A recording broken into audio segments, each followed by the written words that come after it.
سر اپنی قابلیت اور صلاحیت کے ساتھ اگر کوئی انصاف نہیں کرتا اور محنت میں کوتاہی کرتا ہے، مثال کے طور پہ ایک طالب علم ہے، وہ صرف پاسنگ مارکس لیتا ہے، وہ بہتر کر سکتا ہے، نہیں کرتا، اس کو سستی کرتا ہے، کاہلی دکھاتا ہے، کیا وہ گناہ گار ہوگا کہ اپنی وہ انصاف نہیں کر رہا صلاحیتوں سے؟ اللہ تعالیٰ نے یہ دنیا جس اصول پر بنائی ہے وہ دو جہتی ہے. اس کی ایک جہت آخرت سے متعلق ہے. اس میں یہ بتا دیا گیا ہے کہ آپ سے دنیا میں کیا مطلوب ہے. ایک لفظ میں وہ تزکیہ ہے، یعنی انسان اپنے اس ظاہری وجود کو، انسان اپنے اخلاقی وجود کو، اپنے عقلی وجود کو کتنا پاکیزہ بناتا ہے. اس پاکیزگی کی بنیاد پر آخرت میں فیصلہ ہوگا.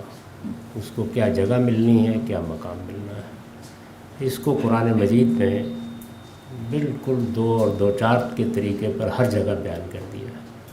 دوسری جہت دنیا کی، اس میں آپ کو بہت سی صلاحیتیں دی گئی ہیں، بہت سی قوتیں آپ کی معاون ہوتی ہیں، کچھ آپ کے مخالف میں کھڑی ہوتی ہیں. جو کچھ آپ کے اندر ہے اس کو باہر آنے کے لیے مواقع بھی چاہیے ہوتے ہیں.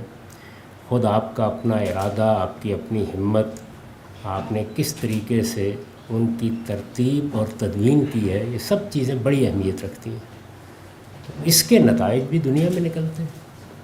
اگر کوئی شخص کچھ صلاحیتیں لے کے آیا ہے اور وہ ان کو ایک مدفون خزانے کی طرح لے کے چلا جاتا ہے، وہ ان کو نشو و نما دیتا ہے، وہ ان کو آگے بڑھانے کی صحیح کرتا ہے، معاونات ان کے لیے پیدا کرتا ہے، نتیجہ خیز بھی ہو جاتی ہیں.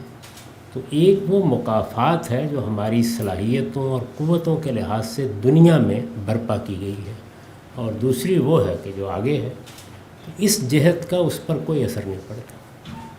اس لیے جب آپ اپنی صلاحیتوں کو صحیح نشو و نما نہیں دیتے، جب آپ یہاں کے امتحانوں کی تیاری نہیں کرتے، جب آپ یہاں جو کچھ مسابقت ہے اس کے لیے آگے نہیں بڑھتے، تو یہاں نتیجے نکل آتے ہیں.